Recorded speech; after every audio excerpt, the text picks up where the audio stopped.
இல்லை நீ பறையன் தானே, பறையன்னு சொன்னா உனக்கு என்னடா வைக்கும், இப்போ வந்து என்கிட்ட பறையன்ற அப்படின்னு இந்த சமூகத்துல ஒவ்வொருவரும் தங்களுக்கு ஏற்றவாறு தங்களுக்கு தெரிந்த வகையில் ஒரு புரட்சியை செய்து கொண்டுதான் இருந்தாங்க. பறையர் என்ற சொல் வந்துங்க அந்த காலத்துல நல்லா தாங்க இருந்தது. நாகரிகம் வளர வளர பொருளாதாரத்தை இவர்கள் கொஞ்சம் முன்னேற்றம் அடைய அடைய மத்தவனோடு இவன் சேர சேர இவன் தான் சாதி அடையாளத்தை மறைத்துக் கொண்டான். அம்பேத்கர் சொல்றாரு, அம்பேத்கர் சாதியை ஒழிக்கணும்னா சாதியை ஒழிக்கணும்னு சொல்ற யாரும் நேரடியாக சேரிக்குத்தான் வந்து சாதி இல்லைங்கிறான். யாரும் ஊர் தேர்வில் போய் தன் மக்களிடம் சாதி இல்லைன்னு அவனும் சொல்றது இல்ல. அந்த நிலை மாற வேண்டும் என்று அம்பேத்கர் சொல்கிறார். நீ இந்த சமூக விடுதலைக்கு இந்த சாதிய விடுதலைக்கு நீ ஒண்ணும் பண்ணாத, நீ புக் எழுதாத, பேசாத, சாதியை சொன்னா பிசிஆர்ல போய் கம்ப்ளைண்ட் கொடுக்காத, அடிக்காத, இல்ல எவையாவது சொல்லிட்டானா அழாத. நீ காலையில எழுந்த உடனே நான் பறையன் நான் பறையன் பறையன் ஒரு 10 முறை சொல்லுடா. இதுதான் இந்த சமூகத்தில் நீ பிறந்து இந்த சமூக விடுதலைக்கு இதுதான் வித்திடும் என்று ரெட்டமலை சீனிவாசன் சொல்றார். ஒட்டுமொத்தமாக இந்த மனித சமூகமே பறையர் சமூகத்தில் இருந்து வந்திருக்கிறது என்பது உண்மை. அந்த உண்மை இங்க வெளியே வந்துவிடக் கூடாதுன்னு தான் பறையன்னு சொல்லாதீங்க அப்படின்னு ஒரு கும்பல் இங்க வந்து கிளம்பி இருக்கிறார். இன்னைக்கு வந்து சமூகத்தில் இருக்கிறவங்க நான் வந்து ஆண்ட ஜாதி பெரிய ஜாதி அந்த மாதிரி இந்த மாதிரி இப்படி எல்லாம் பேசுறவங்க இடஒதுக்கீடு வருகிற போது எப்பா என்ன ஒரு ஸ்டெப் கொஞ்சம் இறக்கலுங்கப்பா, அன்னாரி வளத்தை முற்றுகிறோம் அப்படின்னு யாராவது அறிவிச்சா என்ன பண்ணுவாங்க போலீஸ்? அந்த தேனாம்பட்ட சிக்னல் இடம் வந்துருங்க, நாங்க போலீஸ் அங்க இருக்கோம், பிரஸ் எல்லாம் அங்க இருக்கோம், நீங்க உங்க கோஷத்தை போடுங்க, பிரஸ் மீட் பண்ணுங்க, நீங்க விருப்பப்பட்டா நாங்க கைது பண்றோம், இல்லனா நீங்க அப்படியே கூட கிளம்பிடலாங்க, ஒன்னும் பிரச்சனை இல்லைங்க. நம்முடைய அடையாளத்தை நாம் என்றைக்கு மறந்தோமோ என்றைக்கு மறைத்தோமோ அன்னைக்கு பிடிச்சதுடா நமக்கு சனிய. இன்றைக்கு பேசுவதற்கு இங்க ஒரு 5-6 பேர் பறையன்னு பேசுறதுக்கு இருக்கிறோம். இவர்களும் மதிக்கப்படவில்லை என்று சொன்னால் நாளைக்கு இந்த 5-6 பேர் இருக்க மாட்டான். உன் புள்ள நாளைக்கு தமிழகத்துல பீ வாடுறதை எவனாலும் தடுக்க முடியாது. பொதுவாக வரலாறுகளில் சில எழுத்துக்கள் சாகா வரம் பெறும். அந்த வரிசையில் அண்ணன் எரிமலையார் எழுதியிருக்கிற இந்த புறநானூற்று பறையர்கள் புத்தகமும் ஒரு சாகாவரத்தை பெறும் என்பதில் எந்தவித அச்சமும் இல்லை, ஐயமும் இல்லை. என்னை பொறுத்தவரையில் இந்த புத்தகத்தில் என்னை கவர்ந்தது பல விஷயங்கள் இதில் குறிப்பிடப்பட்டிருந்தாலும் தன்னையும் தன் சாதியையும் உயர்வாக நம்பிக்கொண்டிருப்போர் ஒரு பக்கம், தன்னையும் தன் சாதியையும் தாழ்வாக நம்பிக்கொண்டிருப்போர் மற்றொரு பக்கம், இவர்களிடையே சமத்துவமும் சகோதரத்துவமும் எப்படி சாத்தியமாகும் என்ற ஒரு கேள்வியை இன்றைக்கு இந்த புத்தகம் பொதுவெளியில் எழுப்பி இருக்கிறது. அதே போல அதற்கு அவர் பதிலும் சொல்கிறார். தமிழர்களின் தொல்குடி தமிழர்களாகிய நாங்கள் எப்படி தாழ்ந்த இனமாக தாழ்ந்த சாதியாக இருக்க முடியும் என்பதையும், பழம்பெருமை கொண்ட தமிழர் மரபில் வந்தவர்கள் நாங்கள் தாழ்ந்தவர்கள் இல்லை என்பதை உணர்ந்து தங்களின் சாதி பெயரை தயங்காது சொல்ல முன்வர வேண்டும் என்ற அந்த வரிகள் பொன்னெழுத்துக்களால் பொறிக்கப்பட வேண்டியவை. இவைதான் சாகாவரம் கொண்ட வரிகள். நீங்க பொதுவா நம்ம கதிரவன் அவர்கள் சொன்னார்ல சாமுவேல் பறையர் பத்தி. ஐயா சாமுவேல் பறையர் அவர்கள் இந்த அரசு ஊழியர்கள்லாம் கொஞ்சம் பேர் வந்து பறையர்னு சொல்ல மாட்டாங்க இல்லையா? ஐயா என்ன பண்ணுவார், இந்த போஸ்ட் கார்டு பார்த்துருப்பீங்கள்ல, போஸ்ட் கார்டில் ஒரு முருகன் அப்படின்னு வச்சிங்களேன், முருகன் சக்கிலியர் அப்படின்னு 2 அட்ரஸ் போடுவார். போட்டுட்டு பின்பக்கம் இந்த மாதிரி நம்முடைய சக்கிலியர் சமூகத்திலிருந்து நீங்கள் வந்து வேலைக்கு வந்திருக்கீங்க, இந்த சமூகத்தின் கூட்டம் நடக்கிற போதெல்லாம் நீங்கள் பெரும் பொருளுதவி தரீங்க, இந்த சமூகம் மலம் அள்ளி கொண்டு இருக்கிறது என்பதை நீங்கள் வந்து நினச்சி உங்கள் மனசு ரொம்ப சிரமப்படுது, கஷ்டப்படுது, அதற்காக நீங்கள் தொடர்ந்து பணி செய்து கொண்டு இருக்கிறீர்கள், உங்களுடைய அந்த பணிக்கு எங்களுடைய வாழ்த்துக்களை தெரிவித்து உங்களுக்கு ஒரு பாராட்டு விழா நடத்த இருக்கிறோம் அப்படின்னு அதில் போட்டுருவார். போட்டுட்டு அவன் ஏதாவது ஒரு பி செக்ஷன் இருக்கான்னு வச்சுங்க, இவர் சி செக்ஷன் டி செக்ஷன் போட்டு விடுவார். போட்டார்னா அந்த லெட்ரு அந்த போஸ்ட் கார்டு ஒவ்வொரு செக்ஷனாக சுற்றி வரும். இவன் சாதியை மறைச்சிருந்தான்ல, இவன் சக்கிலியர்னு எல்லாருக்கும் தெரிஞ்சிடும். உடனே சாமியல் கிட்ட வருவான், ஐயா இதெல்லாம் நல்லா இருக்குதா நீங்கள் பண்ண வேலை, என்ன இந்த மாதிரி போட்டு அசிங்கப்படுத்திட்டீங்களே அப்படின்வான். அப்போ ஐயா சொல்லுவார், இல்லை நீ பறையன் தானே, பறையன்னு சொன்னால் உனக்கு என்னடா வைக்கும், இப்போ வந்து என்கிட்ட பறையன்ற அப்படின்னு இந்த சமூகத்தில் ஒவ்வொருவரும் தங்களுக்கு ஏற்றவாறு தங்களுக்கு தெரிந்த வகையில் ஒரு புரட்சியை செய்து கொண்டு தான் இருந்தாங்க. நீங்கள் பார்த்தீங்கன்னா பறையர் என்ற சொல் வந்துங்க அந்த காலத்தில் நல்லா தாங்க இருந்தது. நாகரிகம் வளர வளர பொருளாதாரத்தை இவர்கள் கொஞ்சம் முன்னேற்றம் அடைய அடைய பல இடங்களில் வேலைக்கு போக போக மற்றவனோடு இவன் சேர சேர இவன் தான் சாதி அடையாளத்தை மறைத்து கொண்டான். இப்போ இப்போ அம்பேத்கர் சொல்றாரு, அம்பேத்கர் சாதியை ஒழிக்கணும்னா சாதியை ஒழிக்கணும்னு சொல்ற யாரும் நேரடியாக சேரிக்கு தான் வந்து சாதி இல்லைங்கிறான். யாரும் ஊர் தெருவில் போய் தன் மக்களிடம் சாதி இல்லைன்னு எவனும் சொல்றது இல்லை. அந்த நிலை மாற வேண்டும் என்று அம்பேத்கர் சொல்கிறார். அப்போ அம்பேத்கர் கூடுதலாக ஒன்று சொல்றாரு, எதிரிகள் மனமாற்றம் அடைய வேண்டும் என்று சொல்கிறார். எதிரி எப்படி மனமாற்றம் அடைவான்?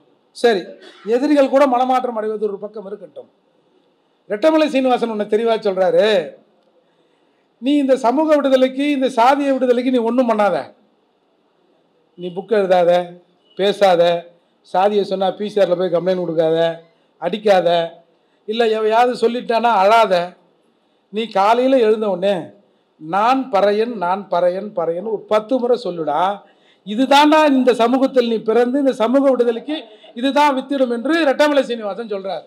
இப்போ எதிரிகள் மனமாற்றம் அடைய வேண்டும் என்பது சொன்னது சரியா, அல்லது நீ முதல்ல மனமாற்றம் அடை, இந்த பறையர் என்ற சொல் ஒரு இழிவான சொல் இல்லை அப்படின்னு உன்னுடைய மனசிலிருந்து இந்த எண்ணம் வரணும்னு ரெட்டமலை சீனிவாசன் சொல்றாரு. இப்போ தான் ஒரு கேள்வி எழுகிறது, நம்ம அம்பேத்கர் சொன்ன மாதிரி எதிரெல்லாம் மாறட்டும், சாதி ஒழியட்டும் அப்படின்னு சொல்ல போகிறோமா, இல்லை எப்பா நீங்கள் வன்னியர்னா நாங்கள் பறையர்ப்பா, நீங்கள் முதலியார்னா நாங்கள் பறையர்ப்பா அப்படின்னு நம்ம முதல்ல சொல்ல போகிறோமா அப்படிங்கிற ஒரு கேள்வி வருது இல்லை. அந்த கேள்வியின் வெளிப்பாடு தான் இன்றைக்கு வெகுவாக கொஞ்சம் பேர் வந்து பறையர்னு சொல்ல ஆரம்பிச்சிருக்கோம். நாங்கள்லாம் ஒரு இயக்கத்தில் இருக்கும்போது நாங்கள் சிறுத்தை புலி அது இதுன்னு இருந்தோம். அப்போ சென்னையில் கிருஷ்ணப்பறையனான்னு ஒருத்தர் இருந்தார்.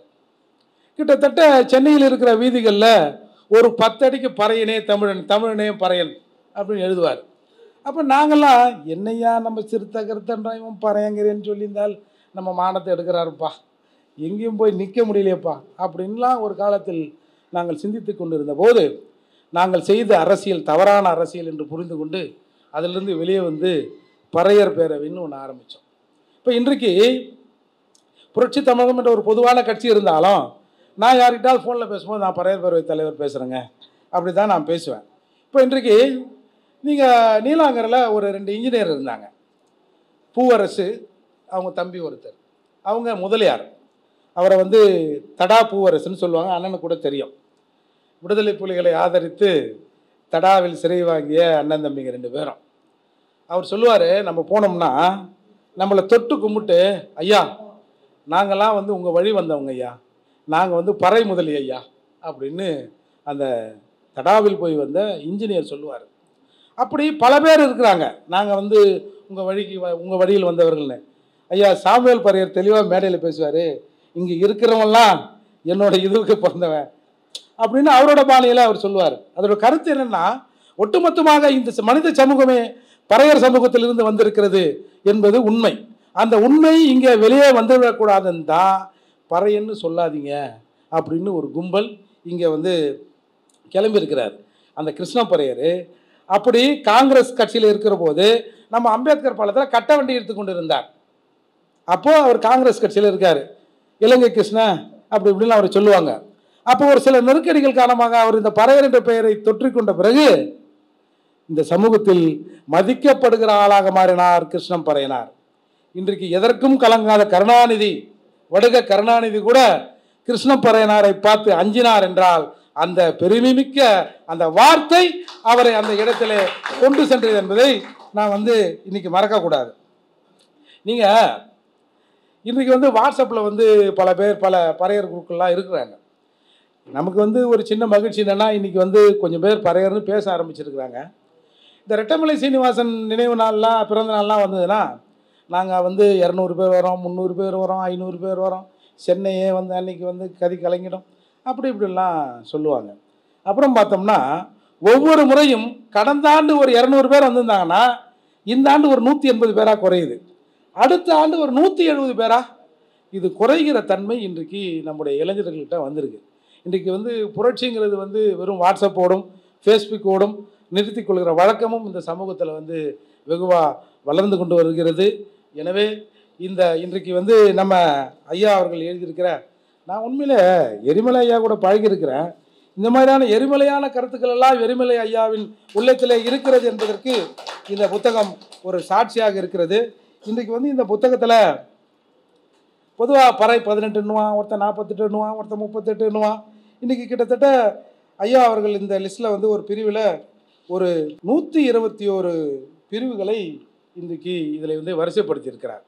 இதில் பார்த்தோன்னா இந்த சண்டாளனை காணோம். சண்டாளனா யாரும் தயவு செய்து தவறாக நினைத்து கொள்ள வேண்டாம், கருணாநிதியை காணும்னு. சண்டாளன் என்ற வார்த்தை இந்த சாதி பிரிவில் காணும். ஆனால் இன்றைக்கு அரசு இருக்கிற அந்த எஸ்சி எஸ்டி லிஸ்ட்டில் வந்து சண்டாளன் 15ஆவதோ 12ஆவதாகவோ வருது.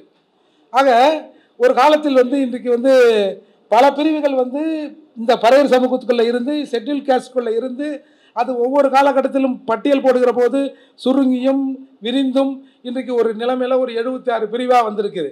இன்றைக்கி வந்து சமூகத்தில் இருக்கிறவங்களாம் நான் வந்து ஆண்ட ஜாதி பெரிய ஜாதி அந்த மாதிரி இந்த மாதிரி இப்படியெல்லாம் பேசுகிறவங்களாம் இடஒதுக்கீடுன்னு வருகிற போது எப்பா என்னை ஒரு ஸ்டெப்பு கொஞ்சம் இறக்கலுங்கப்பா, என்னை இறக்கி எஸ்சியில் கொஞ்சம் கொண்டாந்து வைங்களப்பா, நான் வந்து பிசி வேணாப்பா, என்னை மோஸ்ட் பேக்வேர்ட் ஆக்குங்கப்பா, நான் வந்து பிற்படுத்தப்பட்டவன் இல்லை, நான் மிகவும் பிற்படுத்தப்பட்டவனா ஆக்கு, இன்னும் கொஞ்சம் போல் ஏப்பா வெறும் சர்டிஃபிகேட்டில் மட்டும் எஸ்சின்னு இருந்தால் போதுன்னா பல பேர் வந்து எஸ்சியோடு உங்கள் சாதியை சேர்த்துக்கொள்ளுங்கள். இப்போ பறையர் முதலியார், பறையர் செட்டியார், பறையர் வன்னியர்னா ஏம்பா அந்த எஸ்சி லிஸ்ட் எங்களுக்கும் கொடுத்துருங்கப்பா இடஒதுக்கீட்டில் அப்படின்னு கேட்பதற்கு கூட இங்கே ஒரு ஈனங்கெட்ட அரசியல் இங்கே வளர்ந்து கொண்டு இருக்கிறது.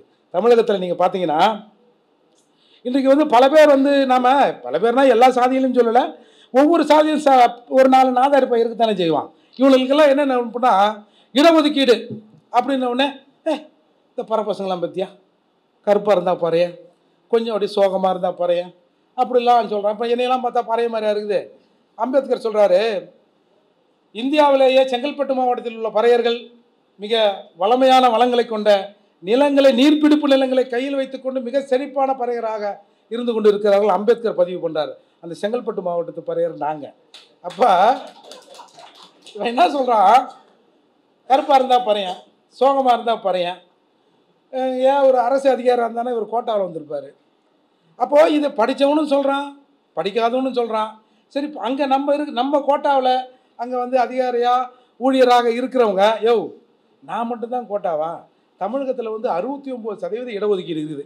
அந்த ஒரு 10% இடஒதுக்கீடையும் சேர்த்தோம்னா 79% தமிழகத்தில் இடஒதுக்கீடு இருக்கும். 18 பேர் நான் பிச்சைக்காரன்னா ஏன்னா 50 பேர் நீங்கள் பெரும் பிச்சைக்காரர் தானே அப்படிங்கிறத உணர்த்துவதற்கு சொல்லுவதற்கு நம்ம ஆட்களுக்கு தைரியம் இல்லை. உள்ள இடஒதுக்கீடை வந்து அறிமுகப்படுத்துகிறாங்க. ஒரு தேவேந்திர குல சமூகத்திலிருந்து ஒருத்தர் வந்து போராடினார். பறையர் சமூகத்திலிருந்து நம்ம அண்ணன் சேக்கு தமிழரசன் நான் 2 பேர், எனக்கு தெரிஞ்சு 2 பேர் தான் இதுக்கு எதிர்த்து பல விஷயங்களை செஞ்சோம். நீங்கள் ஒரு விஷயத்தை நீங்கள் நல்லா தெரிஞ்சுங்க, 3% இருக்குன்னு சொல்கிறோம். மதுரையில் நாங்கள் வந்து ஒரு அந்த உள் ஒதுக்கீடு சம்மந்தமாக ஒரு கருத்தரங்கம், அது எதிர்ப்பான கருத்தரங்கம் கூட இல்லை, ஒரு கருத்தரங்கம் வைக்கிறோம். மதுரையில் ரயில்வே ஜங்ஷனில் இருக்கிற கல்யாண மண்டபத்தில் 10-11 மணிக்கு நிகழ்ச்சி தொடங்குதுன்னா 9 மணிக்கு போலீஸ் வந்து ஒரு 20 பேரை மண்டபத்து வரைக்கும் விடுது. எது மண்டபத்தவங்க அவங்க முற்றுகை போராட்டம் நடத்துகிறாங்களாம். எப்படி வந்து செந்தமிழன் சீமான் அலுவலகத்தை முற்றுகையிடுவதற்கு ஒரு 10 பேர் வந்தான். பொதுவாக இப்போ ஒரு கட்சி இப்போ அன்னாரி வளையத்தை முற்றுகையிடுறோம் அப்படின்னு யாராவது அறிவிச்சா என்ன பண்ணுவாங்க போலீஸு?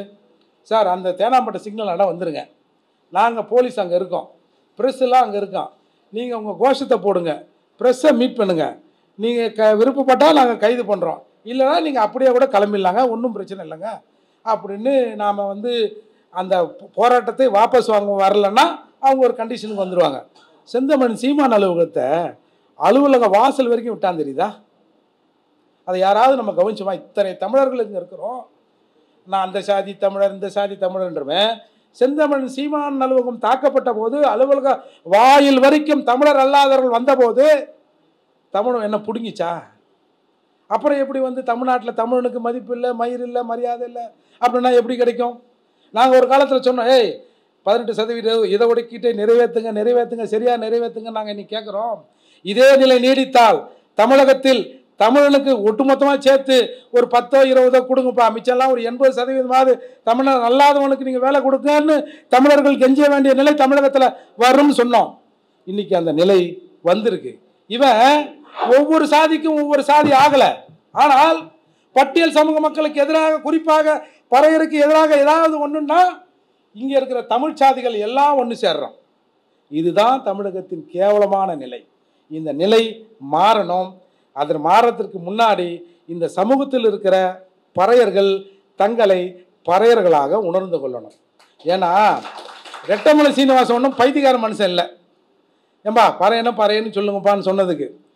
ஆகவே ஒரு மனிதர் அந்த காலத்தில் கோட்டு சோட்டு போட்டு சாரட்டு வண்டிகள் போய் அதாவது வெட்டமேசை மாநாடுகள்லாம் வந்து கலந்து கொண்டவர். இங்கே இருக்கிற அண்ணா யூனிவர்சிட்டி சான்சலராக இருந்தவர், மேல் சபை உறுப்பினராக இருந்தவர், எம்எல்ஏவாக இருந்தவர். அந்த மனுஷன் அந்த காலத்தில் கோட்டு போட்டு சுட்டு நான் பறையன்னு எழுதி வைக்கிறான்னா இன்னைக்கு கஞ்சிக்கு வக்கில் அதை நம்ம சொல்கிறதுக்கு என்னடா கேடு உங்களுக்கு? ஏன் நாம் வந்து கோட்டு சுட்டை இருந்து இன்னைக்கு கஞ்சிக்கு வக்கில்லாமல் இன்னைக்கு அலையிறோம்னா நம்முடைய அடையாளத்தை நாம் என்றைக்கு மறந்தோமோ, என்றைக்கு மறைத்தோமோ அன்னைக்கு பிடிச்சதுதான் நமக்கு சனிய. எனவே இங்கே இருக்கிற எனது அருமை சொந்தங்கள், எனது அருமை சகோதரர்கள், தயவு செஞ்சு நம்ம பறையர்னு வெளியில் சொல்லணும். இல்லைன்னா இங்கே பாருங்கள், நம்ம பாரிசாலன் கூட பேசினார்ல, பறையன்னு வந்தால் செருப்பால் அடிங்க அந்த நாய்களே அப்படின்னு விரட்டினார. அன்னைக்கு எந்த கோணாரும் கைத்தட்டல, எந்த செட்டியாரும் அந்த கூட்டத்திலேருந்து கைத்தட்டல. இந்த சமூகத்தை சேர்ந்த பறையன் தான் கைத்தட்டினான். இதுதான் சாபக்கேடு இந்த சமூகத்துக்கு. இந்த நிலை யாரை பார்த்துரா வந்து பறையன்னு வந்தால் செருப்பால் அடின்னு ஒரு செருப்பு அங்கே பறந்துருந்தா அந்த ஷூ அதை பேசியிருக்குமா? பேசியிருக்காதுல்ல.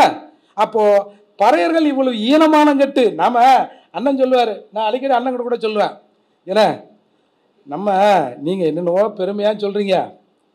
இப்போ உங்கள் அம்மா நல்லவ, உங்கள் அம்மா அப்படி, உங்கள் அம்மா இப்படின்னு நீங்கள் சொல்கிறீங்க. நம்மளுங்க என்ன சொல்கிறானுவா, அண்ணன் வந்து பறையர்கிறேன்னு சொல்கிறாருல்ல, அதால் நம்ம அம்மாவை பற்றி கொஞ்சம் பெருமையாக அவர் சொல்கிறாருப்பா. நம்ம அம்மா அப்படிலாம் இல்லைப்பா, அது ஒரு மாறிப்பா அப்படின்னு நம்பால் சொல்கிறாள. இது எப்பனே மாறும்னு நான் அண்ணங்கிட்ட அடிக்கடி கேட்பேன். அதால் இந்த சமூகத்தில் இருக்கிற இப்படி வந்து ஔவையார் அவங்க இவங்கெல்லாம் பறையர் சமூகத்திலேருந்து வந்தவர்கள். திருவள்ளுவர் பறையர்னா இவனுவா அண்ணெல்லாம் சும்மா சொல்கிறாங்க, இவங்க பறையங்கிறேன்னு சொல்கிறாங்கல்ல, அதால் பறையர்னா கொஞ்சம் தாழ்வானவர்கள் இல்லை அப்படின்னு அண்ணெல்லாம் சொல்கிறாங்க அப்படின்னு சொல்கிறாங்க. நாங்கள் இந்த திருவள்ளுவர் தினத்துக்கு வருடம் வரும் கொட்டிவாக்கத்தில் ஒரு விழா பண்ணுவோம், திருவள்ளுவர் பறையர்னு. நீங்கள் நம்ப மாட்டீங்க, ஒரு எழுத்தாளர், அவர் பேரை சொன்னால் கொஞ்சம் பாவம் அவருக்கு நல்லா இருக்காது, ஒரு 85 வயசு, அரும்பாக்கத்தில் இருக்கார். அப்படி பேசினே இருக்கும்போது திருவள்ளுவர் பறையர்னு சொல்லிட்டேங்க. ஏங்க ஒரு 85 வயது மதிக்கத்தக்க மனிதர் டப்புன்னு என் காலை பிடிச்சிட்டாங்க. பிடிச்சிட்டு என்ன சொல்கிறான், தயவு செய்து பறையன்ற வட்டத்துக்குள்ள திருவள்ளுவரை அடக்காதீங்க. யோ, எங்கள் தாத்தா, எங்கள் முப்பாட்டை, எங்கள் சமூகத்திலேருந்து ஒருத்தன் வந்திருக்காரு, அப்போ இவரெல்லாம் நம்ம சமூகத்து ஆள்டா அப்படின்னு சொன்னால் சரி கொஞ்சம் நெறிமுறையோடு நாம் இருக்கணும்னு எங்கள் சகோதரர்கள் நினைப்பாங்கன்றதுக்காக நாங்கள் சொல்கிறோம். சரி நான் என்ன சொல்கிறேன், சரி உங்கள் கம்யூனிட்டியில் வந்து திருவள்ளுவர் பிறந்துதான்னு வச்சுக்க, நீங்கள் உங்கள் கம்யூனிட்டி ஆள்னு சொல்ல மாட்டேன் அப்படின்னு சொன்னால் அதுக்கு அந்த ஆள் சொல்கிறார், இல்லைங்க அவர் உலக பொதுமறையை ஏற்றினார் இல்லைங்க, அதால் நீங்கள் வந்து ஒரு குறுகிய சாதி வட்டத்துக்குள்ளே அவரை அடைக்கிறீங்க அப்படின்னு சொன்னான். ஆகவே இதை நம்மால்கிட்ட சொன்னால் அண்ணன் சும்மா சொல்கிறாருப்பா, திருவள்ளுவராவது பறையராகுது அப்படின்னு நம்மாலே சொல்கிறான். இதையெல்லாம் கடந்து இன்றைக்கு தமிழகத்தில் அண்ணனை போல எங்களை போன்ற பல பேர் இன்றைக்கு வந்து பறையர் என்ற அந்த பெயரோடு திரிந்து கொண்டு இருக்கிறோம். குறிப்பாக அரசியலில் வந்துங்க பறையர்னு சொன்ன யாரும் பெருசாக சோபிச்சதில்லை, பெருசாக வெளியே வந்ததில்லை. அது கடந்த கால வரலாறுகள். அது கிருஷ்ணமரையிலேருந்து நம்ம சாமுவேல் பறையர் வரைக்கும். சாமுவேல் பறையர் ஒரு தடவை திருவான்மியூரில் ஒரு மெஸ் ஒன்று இருக்குது. அந்த மெஸ்ஸில் இரவு சாப்பிட போகிறோம். ஒரு பெரிய டேபிள் இருக்குது, ஒரு 4-5 பேர் உட்காந்துருக்குறோம். ஒருத்தன் வந்தான், ஒரு 4 இட்லி வச்சான். வச்சுட்டு இவர் அதை சரியாக கீழே குடிஞ்சிருந்தார், அதை கவனிக்கலை. அப்புறம் அந்த சாம்பார் வாளி எடுத்துகிட்டு வந்தான். எடுத்துகிட்டு வந்து அந்த டேபிள் மேலே இப்படி வச்சாங்க. அந்த பூணில் பார்த்தாரு பாருங்க, மனுஷன் ஒரே அடி அந்த டேபிளை அடித்தவொடனே பக்கத்தில் அந்த வாளி கவுந்து பக்கத்தில் இருக்கிறவங்களாம் மேலெல்லாம் சாம்பார் அப்படி. ஏய், எவனை எதிர்த்து நாம் வந்து இங்கே வந்து அரசியல் பண்ணுறோமோ அவன் ஹோட்டலில் நான் வந்து சாப்பிட்டு வயிறு வளர்க்க வேண்டிய அவசியம் எனக்கு இல்லை அப்படின்னு சொன்ன மனுஷன் யாரால் போற்றப்பட்டார்? எங்களை போன்ற எவெல்லாம் பறையர்னு சொல்கிறோமோ அவங்களால் மட்டும்தான் போற்றப்படுகிறார். எனவே இங்கே தலைவர்கள் மேலே தப்பு இல்லை, இங்கே இருக்கிற பறையர் சமூகத்தில் இருக்கிற நபர்கள் மீது தான் பெரும் தவறு இருக்கிறது என்பதை இந்த சமூகம் என்றைக்கு உணர்ந்து கொண்டு இருக்கிறதோ, இன்றைக்கு பேசுவதற்கு இங்கே ஒரு 5-6 பேர் பறையன்னு பேசுறதுக்கு இருக்கிறோம். இவர்களும் மதிக்கப்படவில்லை என்று சொன்னால் நாளைக்கு இந்த 5-6 பேர் இருக்க மாட்டான், உன் புள்ள நாளைக்கு தமிழகத்தில் பீ வாடுறதை எவனாலும் தடுக்க முடியாது. அதை மனசில் வச்சுங்க. நான் பீ வாடுறது தப்புன்னு சொல்ல, ஒரு நிர்பந்தத்தின் அடிப்படையில் நீ வார வைக்கப்படுவாய், உன்னோட வாரிசு. அதால் நீ பொதுவாக இந்த பறையன்ற பேரை நாங்கள் புனிதப்படுத்துகிறோம், பறையர் சமூகத்தை தூக்கி மேலே நிறுத்துகிறோம் இப்படிங்கிறதுலாம் வேணாம். உன் புள்ள நாளைக்கு இந்த சமூகத்தில் சரிசமமாக மதிக்கப்பட வேண்டும் என்று சொன்னால், இன்றைக்கு பேசப்படுகிற இந்த பறையர் என்ற வார்த்தையை நாம் இந்த நாடு முழுக்க கொண்டு செல்ல வேண்டும், வீடு முழுக்க கொண்டு செல்ல வேண்டும். உன்னை யார் என்று கேட்டால் நான் பறையர் என்று நம்முடைய சந்ததி நாம் என்றைக்கு சொல்கிறோமோ அன்றைக்குத்தான் இந்த சமூகத்திற்கு விடுதலை. அந்த விடுதலை பாதையில் அண்ணன் எழுதியிருக்கிற இந்த புத்தகம் ஒரு வினை ஊக்கியாக இத்தகைய புத்தகங்கள் செயல்படும். எனவே இருக்கும்போதே நாம் எரிமலை போன்றவர்களை நாம் மதிக்க வேண்டும், புகழ் பாட வேண்டும், அவர்களுக்குரிய அந்தஸ்தையும் அங்கீகாரத்தையும் இந்த சமூகம் வழங்க வேண்டும் என்று கூறி முடிக்கிறேன். நன்றி, வணக்கம்.